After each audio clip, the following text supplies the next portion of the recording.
Oh, I need the sad face for this. There was nothing I could do. I tried to help as his body was thrown around like a rag doll, but the monster had him. A man of strength and determination that could have changed the city. A man who gave me a chance to help people in a way a simple priest never could. A man who led us into crazy situations, but did everything to get us out alive. There was nothing I could do, so I left him to die. There was nothing I could do. Their body was charred and held no more breath. My therapist I owed so much to. They helped me get through the shock of my transformation into this mostly mechanical form, and was the one I trusted to fix my unnatural body. They held so much darkness, but had worked to help me through my issues. But there was nothing I could do, so I left them where they lay. There was nothing I could do. He's been so close to getting out. He took a last hit. My hand had hovered around my gun, but I thought there was something I could do. I left him where he lay, in hopes he would get up. He wouldn't be the same, but there was a chance he would have his mind. A chance I might not have to exit alone. But when he did get up, his eyes were black. My reliable friend who stood by me through this hell was gone. There was nothing I could do. So I put him down before he could hurt anyone. So he didn't have to live as a mindless. Even when I got back to the city, there was nothing I could do. London had fallen. Monsters and men roared in the streets. Buildings fell and chaos reigned. There was nothing I could do. So I went back to my church. My last hope was a friendly face, but even then, there was nothing I could do. The friendly face I had hoped for left a note. He wasn't sure I was going to read. Wisely, they had left the city. They were alive at least, but there was nothing I could do. So I made tea and called someone we failed. There was nothing I could do but tell the merc that the people he trusted to us were dead, that everyone was dead. I was staring at my pictures of spirits and ghosts I had so obsessively taken, now wishing I had taken more of the living when I had the chance. We drank for our fallen friends. We drank for the fallen city.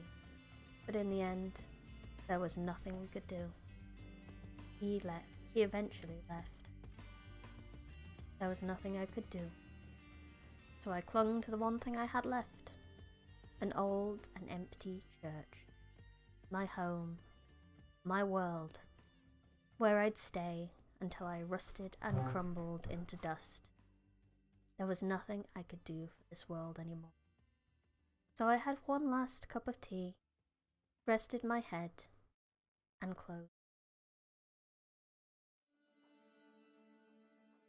Is that a person? They're not wearing any protection. Are they alive? One way to find out. Doesn't have a pulse. And of course I didn't. Just wish they'd leave me alone to rust, but they didn't. They gave me a rough shake. My unused joints gave a horrible creaking sound at the movement, and I heard a few startled movements. Don't be so rough. Gotta make sure. There's no pulse. She's dead. They argued a little. By this point I could tell it was a group of 4. 3 females and a male, I think. They walked around looting. They talked about looting my corpse and then maybe moving to give me a proper burial. None of them mentioned last rites. None of them seemed wary that I might get up again. They should have. Ghouls were a threat. Bodies needed to be properly disposed of. Through their arguing, I slowly managed to get my mouth to move. It must have been a long time. It took a while before the signals my fishbowl of a brain sent to finally reach my jaw. Luckily, the team seemed a bit engrossed in their talk to notice my face twitching failed attempts. It was hard. My voice came out slowly, every single movement a struggle through the stiffness. I had no idea how long I'd been there, but must have been years. I had just sat at this table with an empty teacup. Go away, I managed to tell them, my voice quiet but clear. Silence followed my request. It was amusing how long they were in shocked silence. Understandable, considering they thought I was dead. Did it? Just... One managed to talk. The male. Yes, I answered them, having to take a pause before I could find the energy to talk again. I did. Go away. I just wanted them to leave me to die already. Better if they just killed me. You're alive? Came the female voice, sounding kind of excited. Great. No. Leave me alone. There was a pause. How did you get here? Came a calmer female voice. I gritted my teeth. How dare they?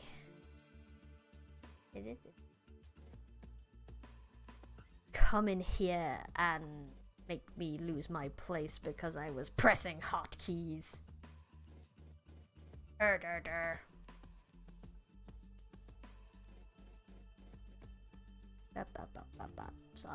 about that. Hotkeys, bro.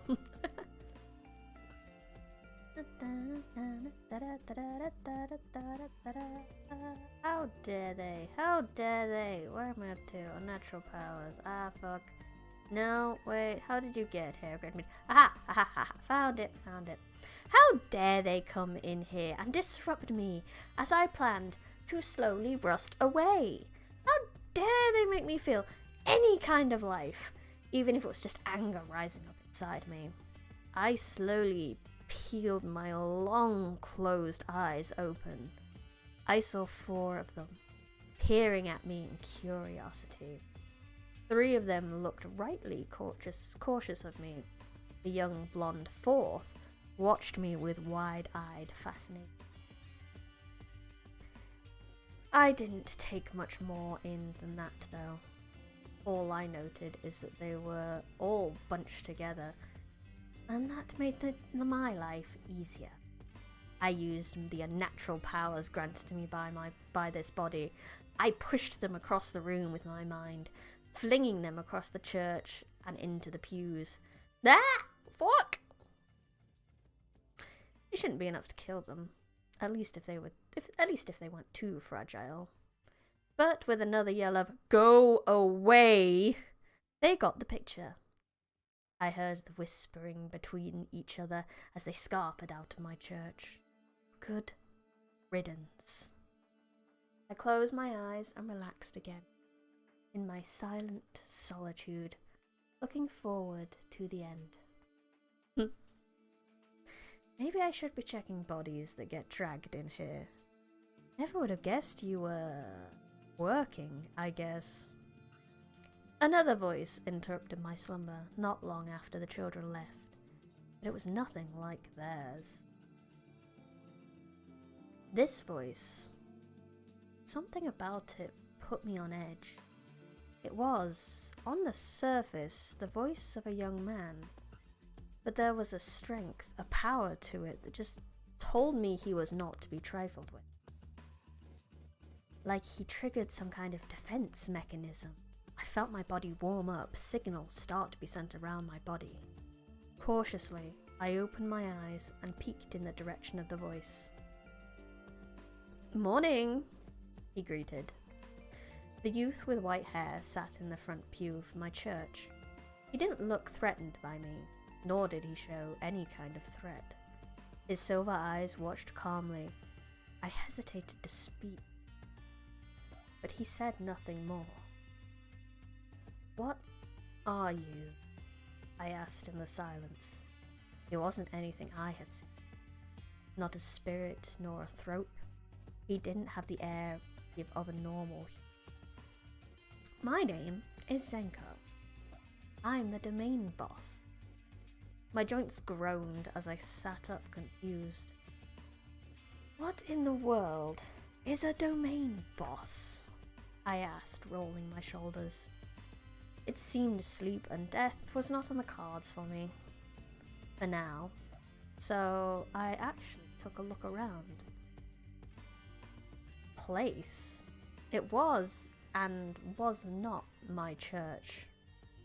I sat on a table set up on a pedestal, rows of pews spilled forth, dusty but tidy by the ones I knocked over from before. However, there were half as many rows as there were before, as the entrance to my church, and half the pews were replaced with what looked like strange, distorted cave wall. My first thoughts were that maybe it had been so long that my church had been swallowed by the earth. Maybe the children had been explorers, archaeologists of some kind, but as I looked around at parts of my church that was intact, I quickly saw something that should not have been possible if my church was truly underground. Sunlight. Sunlight spilled through the church's rather large and beautiful stained glass windows, and all I could be was more confused. There was no way something like this should have been possible. The only possible answer that came to mind was my last dream before my spirit finally left this world. It is, as it says, the boss of this domain. The humans call it a dungeon. A space stuck between worlds, constantly shifting. I needed to expand, and as I have a deal with the adventurer school, I had to choose a nice, easy terrains to pull into my domain. Your ruined church was perfect. There were a few bodies, some that were still moving, but they didn't pose such a threat to the students, couldn't handle them. Zenko explained with a shrug, pulling himself from a pew and walking over to the table I sat at. He took the second chair and added, "Now you are working, I need to assess what kind of damage you can do. You're sentient, unlike the walking corpses. I'd like to talk." Oh damn it me, I need to edit better. You're sentient, unlike those walking corpses, so I'd like to talk. See what your future may be. "A future?" I muttered in response. Not much of what he said made sense to me. A dungeon, a school, domain. The future, though. I only had one thought about my future. I don't want a future. And if that was the case, I didn't need to think about the rest of what he said. He frowned at my answer. Good God, woman, edit. "If that's the case, I can dump you out of the domain to rust with the rest of the city I took this church from," he offered. "No," I said rather fast, surprising both of us. "I mean, I do not want to leave this place. It's my home, my chosen grave." Zenko sighed, crossing his arms across his chest. Oh, good God, that's a terrible sentence. Remind me to never write that again. That hurt to read. This was written a while ago, though. To be fair, this is past me, okay? "This is an issue. The students won't leave you alone to rust." The domain boss put his fingers to his chin in thought. I watched him. I would not be allowed solitude if I stayed here, but I don't want to go back to the city. This church was my everything. I wanted to be here until the last of my consciousness faded, and I was nothing but rust. But it seemed that was not to be. I sighed. I suppose understanding what he said before would be a good start. Students, adventurers, what are they learning and doing exactly? They are learning to navigate domains so that they can make a living mining. Zenko paused, looking around. It didn't take him long to spot what he needed. He left the chair to collect an item and bring it back. To me, it was nothing but some kind of yellow crystal, and that is crystalline element. When worlds collide in my domain, they are compressed and the elements that make them are crystallized. The humans use it as a power source and they make a good living off adventuring in domains to get them. However, most domains are rather dangerous, and the other domain bosses are not as willing to make compromises as I am. I see. Miners of a kind. There had been those back home that braved the wastes outside of London to scavenge when they could and sell them for a higher price. And you are ruler of this place? Zenko pressed his lips together before he simply answered, more or less. So, if I was to stay, you would be my superior? I asked, knowing that would definitely help. No, my Jesus. I am bad at editing. Knowing that would definitely, knowing where I stand in this strange domain. I mean, I'm not going to give you orders, but I can kick you out of the dungeon if I find you don't fit into what I want, he answered. But there was something in his tone, the way he looked at me, like I was some amusing sideshow that he could do worse should he need to. So, what would you want me to do to fit in? I asked. He frowned again and looked up at the ceiling. See, I'm not sure. I can't say anything sentient has ever wanted to stay in the dungeon. What stays here gets distorted as the domain shifts and changes. It's inevitable, and something I can't stop. If you stay here, you'll get distorted. Probably slower than a human would, given what you are, but who knows? Distorted? Zenko shrugged. It's impossible to say what the distortion would bring. Whether you would wake up one day with an arm and a leg in the wrong places, or maybe infused your church completely. I winced. Even given the rather dramatic transformation I had already been through, that would be a lot. But still, even with that, I didn't want to leave my church. I saw no future outside of it. Do you still want to stay? He asked, leaning forward. Obviously, I gave up completely with editing at this point, so you'll have to bear with me. Sorry. I wondered what the hopeful sparkles in his eyes were for. That I would say no and save him the trouble of having to find a way for me to fit in, or for me to say yes and give him someone he can play around with. I can't leave this place, I answered. I was ready to die here. Anything else is fine too. All right then, he nodded, not showing me whether he was pleased or disappointed, as he rose from his seat. It was lovely meeting you. You'll find your place soon enough. He gave me a smirk, then disappeared from where he stood. I blinked a few times, but he did not reappear. Even vampires were not that fast. I can only file the whole event away as evidence that this was in fact a strange pre-death dream. I wonder how long it'll last. Took a few attempts before I got my legs working. First time I rose from my chair, I fell straight to the ground. Luckily, taking the chair with me and not the table and my teacup. Eventually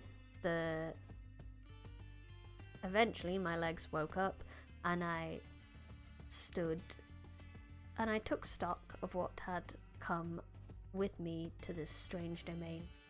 The kitchen was here, but any biscuits were all but dust. The water and gas somehow worked, but sadly no tea seemed to survive, however long it had been. After I went down into the basement that had come with me, our base of operation, I found an emptied bottle of whiskey that I remember now.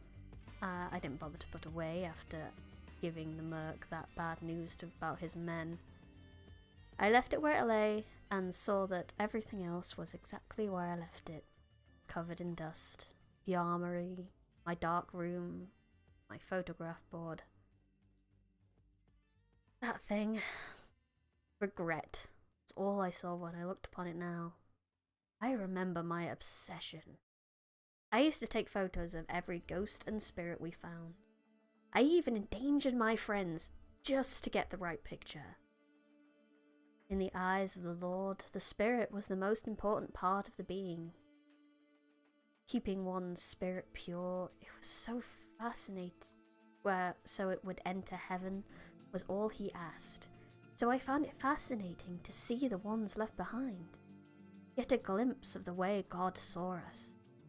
I was so caught up in that idea, I forgot about what I saw.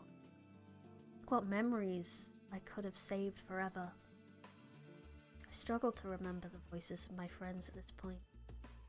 Soon I'll forget their faces, and it's all because of my stupid obsession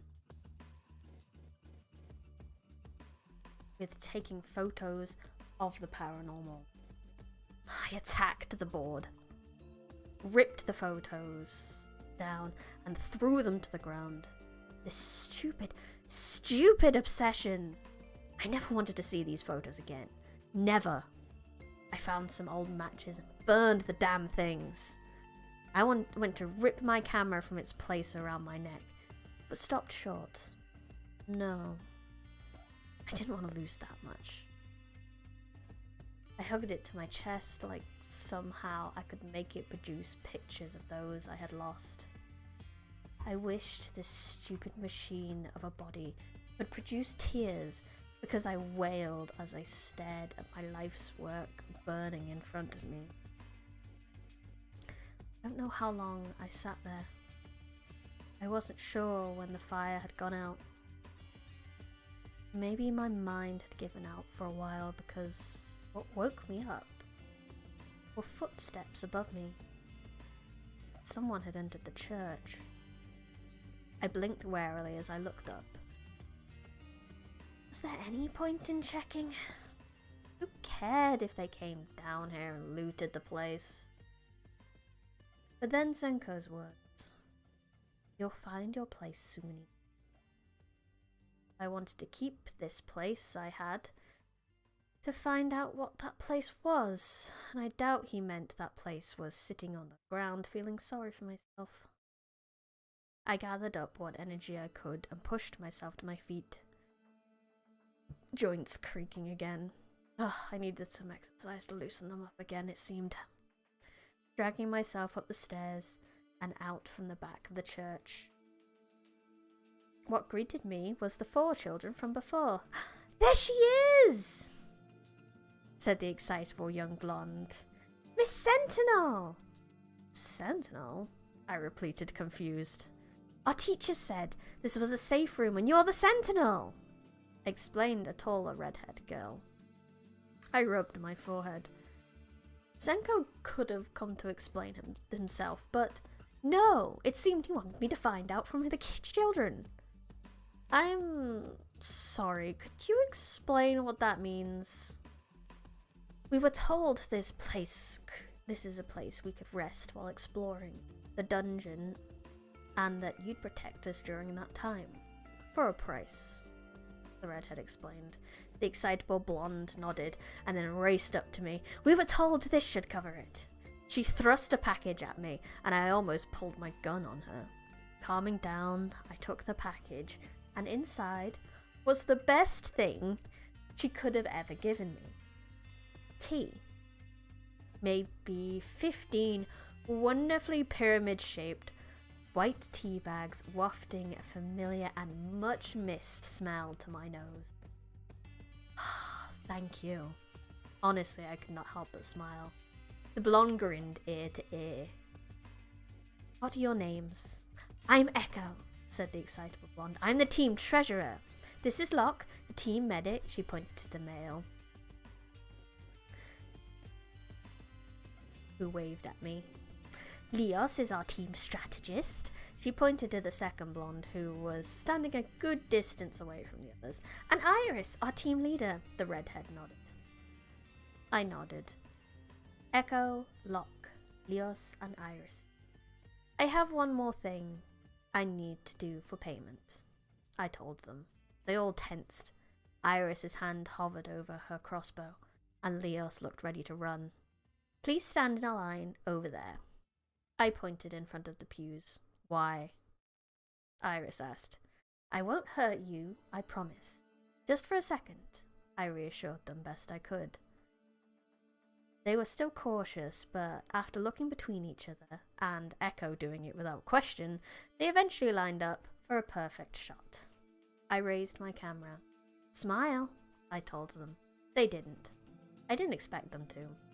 My first photo of the living in such a long time came out hilariously. Echo smiled and looked pleasant. Locke smiled, but still looked very confused. Leos's frown hit the floor, and Iris was just glaring straight towards the camera. I captured vengeful spirits with less of an intense look. But I was happy to add it to my not blank wall. A wall that would no longer be filled with the dead, but the living I would protect, as the safe room sentinel. At least until this dream went away, and I finally reached oblivion. The end.